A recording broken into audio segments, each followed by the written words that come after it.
আর এবার ভাঙড়ের খবর একটু জানিয়ে রাখি আপনাদের। ভোটের আগে ভাঙড়ে বিস্ফোরণের অভিযোগ। বিজয়গঞ্জ বাজার থানার পুলিশ ঘটনাস্থলে পৌঁছেছে। ভাঙড়ে তৃণমূলের বিরুদ্ধে বোমা বাঁধার অভিযোগ আনছে আইএসএফ। অভিযোগ অস্বীকার করেছে তৃণমূল কংগ্রেস। উত্তপ্ত ভবানীপুর, এই ভবানীপুরের দিকেও কিন্তু নজর রয়েছে সব মহলের। বিস্ফোরণে কয়েকজন জখম হয়েছেন এমনও খবর আসছে। জখম হয়েছেন বলে আইএসএফ দাবি করছে। তবে পুলিশের কাছে বিস্ফোরণের খবর নেই বলে সূত্রের খবর। ভাঙড়ে বিস্ফোরণ, বিজয়গঞ্জ বাজার থানার পুলিশ ঘটনাস্থলে গিয়েছে।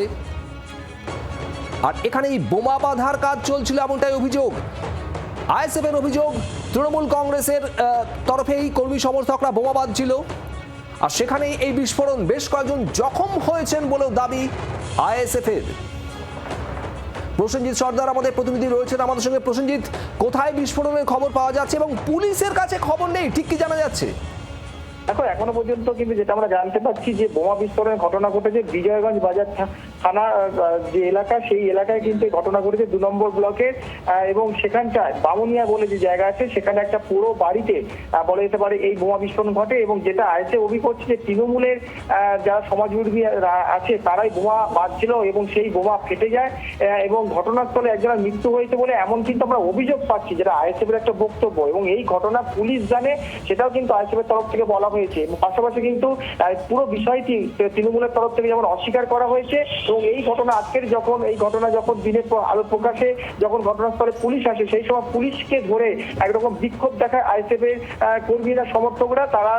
এবং পুলিশকে সব জেনে বুঝেই রাতের ঘটনা তদন্ত তারা কেন করেনি এবং এই ঘটনার পিছনে যারা যারা জড়িত তাদেরকে কেন গ্রেফতার করা হয়নি, এই নিয়ে কিন্তু একটা বিক্ষোভের মধ্যে পড়ে যায় পুলিশ।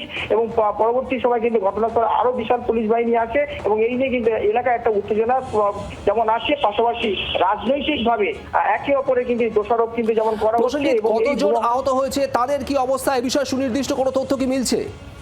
দেখো, ঘটনাটা গভীর রাতে ঘটনা ঘটেছে। আইএসএফ এর এক কর্মী তিনি দেখেছেন এই ঘটনায় এবং সেই ঘটনার পরিপ্রেক্ষিতে তিনি যখন ওই রাতে ওখানে গেছিলেন তখনই তাকে মারধর করা হয়েছে এবং আজকে সকালে তাকে মারধর করা হয়েছে এমন তিনি অভিযোগ করছেন। এবং তিনি আহত এবং তিনি অভিযোগ করছেন যে এই ঘটনায় একজন গুরুতরভাবে আহত হয়েছে, মৃত্যু হয়েছে বলে এমন কিন্তু অভিযোগ করছে এই আইএসএফ কর্মী। তিনি প্রকাশ্য কিন্তু ক্যামেরার সামনে বলেছে। তবে পুরো বিষয়টি পুলিশ তদন্ত করছে। তবে পুলিশকে ঘিরেও আবার আইএসএফ বিক্ষোভ দেখায় এবং সম্পূর্ণ বিষয়টি অস্বীকার করেছে তৃণমূল। এই নিয়ে একটা রাজনৈতিক চাপ উত্তেজনা যেমন আছে, পাশাপাশি প্রসেনজিৎ এই মুহূর্তে আমাদের সঙ্গে টেলিফোন লাইনে রয়েছেন শওকত মোল্লা, তৃণমূল নেতা, ভাঙড়ের এবারের প্রার্থী শওকত মোল্লা আমাদের সঙ্গে রয়েছেন। শওকত সাহেব, বিস্ফোরণের একটা খবর পাওয়া যাচ্ছে ভাঙড়ে, সেখানে পুলিশও গিয়েছে, বিজয়নগর বাজার থানার পুলিশ, যদিও সুনির্দিষ্ট কোনো তথ্য এখনো পর্যন্ত পাওয়া যাচ্ছে না। আইএসএফ বলছে তৃণমূল কর্মীরা বোমা বাঁধছিল, কি বলবেন?